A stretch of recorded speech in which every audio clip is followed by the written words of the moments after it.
नमस्कार, मैं प्रांशी राठौर और आप देख रहे हैं नेक्स्ट 9 न्यूज। एक बार फिर से हाजिर हैं अपना स्पेशल प्रोग्राम आमने सामने लेकर। आमने सामने में हमारे साथ मौजूद है हमारे सहयोगी आसिफ जी। आसिफ जी, आपका बहुत बहुत स्वागत है। बात करेंगे एक बार फिर से महाराष्ट्र की राजनीति के बारे में।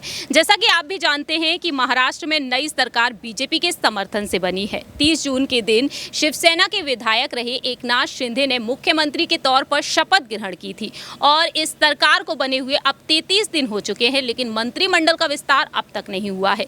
इसी वजह से देखा जाए, शिवसेना के प्रमुख और पूर्व मुख्यमंत्री उद्धव ठाकरे उन पर लगातार निशाना साध रहे हैं। लेकिन जिस तरीके से एक के बाद एक मुश्किलें खड़ी की जा रही हैं बीजेपी की तरफ से, नई सरकार की तरफ से, तो ऐसे में अब सुप्रीम कोर्ट तक जो मामला पहुंच चुका है चुनाव चिन्ह को लेकर, आप उस पर क्या कहना चाहेंगे? सुप्रीम कोर्ट ने फिलहाल तो इस पर सुनवाई टाल दी है। दोनों ही पक्ष ने अपनी अपनी बात रखी। आज सुप्रीम कोर्ट में सुनवाई थी चुनाव चिन्ह को लेकर। अयोग्य योग्य विधायकों को लेकर जंग पहले से ही छिड़ी हुई है। तो ऐसे में शिंदे गुट के जो वकील हरीश साल्वे ने अपनी बात रखी और दूसरी ही तरफ उद्धव ठाकरे के जो वकील रहे कपिल सिब्बल, उन्होंने अपनी बात रखी। तो आप इस सुनवाई को लेकर क्या कुछ कहना चाहेंगे? देखिए प्रांशी, बिल्कुल इसमें कोई शक नहीं है। जो आज शिवसेना को लेकर जो चर्चा हुई सुप्रीम कोर्ट में, ये मामला गया और इस बात को लेकर जंग चलता रहा, लड़ाई चलती रही कि किसकी शिवसेना। उद्धव ठाकरे कह रहे हैं मेरा, एकनाथ शिंदे कह रहे हैं मेरा। लेकिन अब इसको लॉजिकल देखिए तो समझ में आता है कि देखिए उद्धव ठाकरे के यहाँ से कुर्सी भी चली गई, उद्धव ठाकरे के यहाँ से एमएलए भी चले गए। तो वाकई में मुझे भी लगता है कि देखिए एकनाथ शिंदे का ही शिवसेना। अब ये सवाल होगा कि मैं ऐसा क्यों कर रहा हूँ, व्यूअर भी सोच रहे होंगे। मैं ऐसा इसलिए कह रहा हूँ कि देखिए एकनाथ शिंदे ने बहुत अच्छी बातें कही और उनके वकीलों ने भी अच्छी बातें कही है कि भाई वो शिवसेना से अलग थोड़ी ना हुए हैं जो इस बात की लड़ाई है। अब दरअसल टीज इस बात की है उद्धव ठाकरे को कि उनके विधायक चले गए, उनकी सरकार गिर गई, तो दरअसल उन्हें इस बात की मिर्ची लगी हुई है और इसीलिए वो कह रहे हैं कि भाई शिवसेना से वो अलग है। लेकिन एक्चुअल में ऐसा नहीं है। हाँ, अब पार्टी के चिन्ह को लड़ाई हो रही है जिसमें देखना होगा कि कोर्ट क्या फैसला सुनाता है। लेकिन अगर ऐसे देखा जाए तो जिस तरीके से 40 विधायकों के साथ समर्थन है खास करके एकनाथ शिंदे के साथ, उस लिहाज से देखा जाए तो वाकई में शिवसेना का जो है वो मेन शिवसेना के हकदार अब तो एकनाथ शिंदे ही हैं। हाँ, ये जो तकलीफ है, जो परेशानी है उद्धव ठाकरे की, वो इस बात की क्योंकि तो सरकार चली गई, ऊपर से एकनाथ शिंदे को सीएम बना दिया जो किसी को पच नहीं रहा। इस वजह से उद्धव ठाकरे पूरा दम लगाए हुए हैं कि शिवसेना जो है हमारी, और इसी बात को लेकर लड़ाई चल रही है। लेकिन आसिफ जी, यहाँ पर अगर शिवसेना की बात की जाए तो शिवसेना पहले से ही विरासत में उद्धव ठाकरे को मिली है, तो वह इस पार्टी को छोड़ना नहीं चाहते हैं, चुनाव चिन्ह को छोड़ना नहीं चाहते। लेकिन एकनाथ शिंदे ने जिस तरीके से बगावत की है वह मानने को तैयार नहीं कि हम बागी कैसे हुए।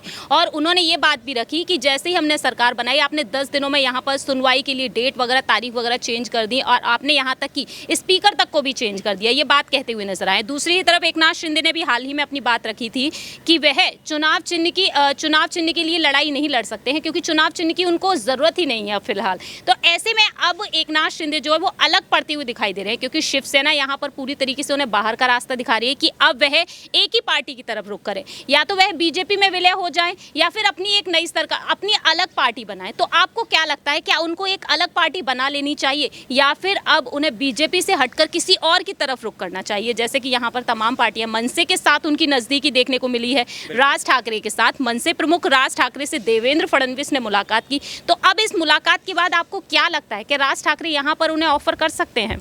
बिल्कुल, देखिए अच्छा सवाल है, इसमें कोई शक नहीं है कि एकनाथ शिंदे का अगर शिवसेना होता भी नहीं है और वाकई में अगर वो जंग नहीं चाहते हैं, लड़ाई नहीं चाहते हैं करना उद्धव ठाकरे से, और वाकई में जो है अब वो चाहते हैं कि अगर उद्धव ठाकरे भी खुश रहें तो शिवसेना उन्हें दे देना, भाई क्या बुराई है, क्योंकि आप उनके साथ वैसे भी नहीं हैं, क्योंकि जब बगावती तौर अपने अपनाए तो वही नाराजगियाँ जो है लेकिन आपको लगता है कि शिवसेना इतनी आसानी से वह उनको दे देंगे? क्योंकि बाला साहेब ठाकरे की भूमिका को याद रखते हुए, हिंदुत्व को याद रखते हुए, मातोश्री के सम्मान में भी बात कह रहे हैं, आपको लगता है इतनी आसानी से वह शिवसेना दे देंगे? क्योंकि एक प्रस्ताव उन्होंने रखा था अपनी टीम के आगे कि बाला साहेब ठाकरे के नाम पर अपनी जो पार्टी का नाम उन्होंने डिसाइड किया था। तो आपको लगता है? बिल्कुल, हाँ, देखिए ये अच्छा सवाल है, इसलिए मैं चाह रहा था पहले क्लियर कर लेता हूँ कि ठीक है, बाला साहेब ठाकरे की जो बात चल रही है, देखिए कौन किसका भक्त है बताने की ज़रूरत नहीं है, वो दिल में ही रहता है। तो देशभक्ति का जो सर्टिफिकेट आज बांटा जा रहा है उस वाला लिहाज ना किया जाए, एक बात। दूसरी बात, जहाँ तक मेरा सवाल है कि एकनाथ शिंदे वैसे भी उद्धव ठाकरे के साथ नहीं हैं, वो जानते हैं कि हम उनके साथ नहीं आना ज़िंदगी में हो सकते हैं, क्योंकि भाई पार्टी में रहते हुए उन्होंने बगावतें की। बिल्कुल सही आपने कहा, एमएनएस जो है राज ठाकरे हैं, आप उनके साथ चले जाइए, आप नई पार्टी का ऐलान कर दीजिए। भाई 40 से 50 विधायकों का आपके पास समर्थन है, फिर आपको किस बात का इंतजार है? या फिर डायरेक्ट बीजेपी में शामिल ही हो जाइए ना, सरकारी तो उनको बनानी है। तो बहुत सारे रास्ते हैं, लेकिन दरअसल क्या है, यहाँ लड़ाई जो है ना ईगो का हो गया। लड़ाई ईगो का इसलिए हो गया क्योंकि अब एकनाथ शिंदे का कद धीरे धीरे बढ़ता ही जा रहा है। एकनाथ शिंदे अपने आप को सोच रहे भाई हमने सीएम पद ले लिया है, हमारे विधायक अब मंत्री भी बन जाएंगे, उद्धव ठाकरे को हमने नीचे गिरा दिया, उनकी सरकार खत्म कर दी, उनकी कुर्सी हमने छीन ली। इस बात का उन्हें गुरूर आ गया है, इसलिए वो चाह रहे हैं कि अब शिवसेना पे भी हम पूरी तरह से कब्जा करेंगे।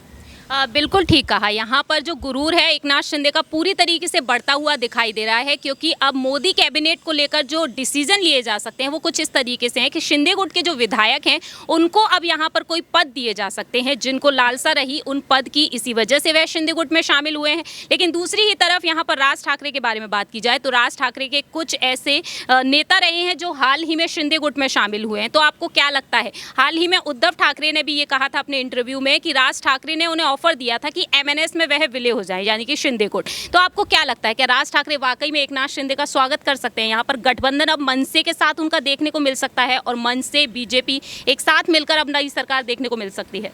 वाकई देखिए इसमें कोई शक नहीं, क्योंकि देखिए इस लड़ाई की जो शुरुआत हुई थी वो दरअसल जो है हम सब ने देखा कि हनुमान चालीसा के वक्त हुआ था।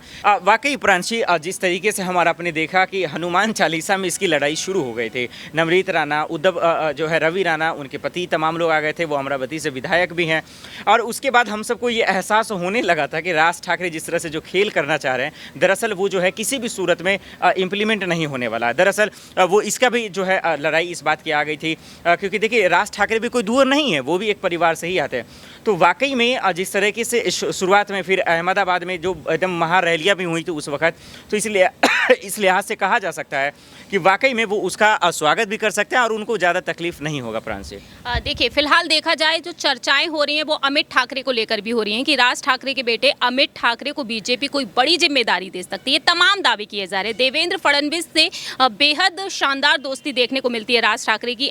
ऐसे में देखा जाए एकनाथ शिंदे क्या वाकई में अब राज ठाकरे की पार्टी की तरफ रुख करना पसंद करेंगे? हमारा आपसे आखिरी सवाल यही रहेगा कि वाकई में अब मनसे और बीजेपी को एकजुट हो जाना चाहिए और यहाँ पर शिवसेना का पूरी तरीके से सूपड़ा साफ आपको देखने को मिल सकता है? सुप्रा साहब देखिए इनका उसी दिन हो गया जिस दिन इनकी सरकार खत्म हो गई, जब उद्धव ठाकरे की कुर्सी छिन गई, जब एकनाथ शिंदे के साथ तमाम विधायक बगावती तौर अपना गए और ये लोग जो है गुवाहाटी में जाकर ऐश मौज कर रहे थे, उसी दिन शिवसेना दरअसल खत्म हो गई। हाँ, जो एक शाख की लड़ाई है, एक आत्मसम्मान की लड़ाई है, वो करने पर अब जो है इस वक्त उद्धव ठाकरे डटे हुए हैं। देखना होगा कि इसमें वो जीतते हैं या हारते हैं। प्रांत जी बहुत बहुत शुक्रिया आसिफ जी उन तमाम सवालों का जवाब देने के लिए। लेकिन आपको क्या लगता है क्या वाकई में अब एमएनएस में विलय हो जाना चाहिए शिंदे गुट को? ये तो वक्त के साथ साथ ही पता चलेगा, लेकिन आपकी क्या राय है ये आप बता सकते हैं कमेंट सेक्शन में। तब तक के लिए आप देखते रहिए नेक्स्ट 9 न्यूज़।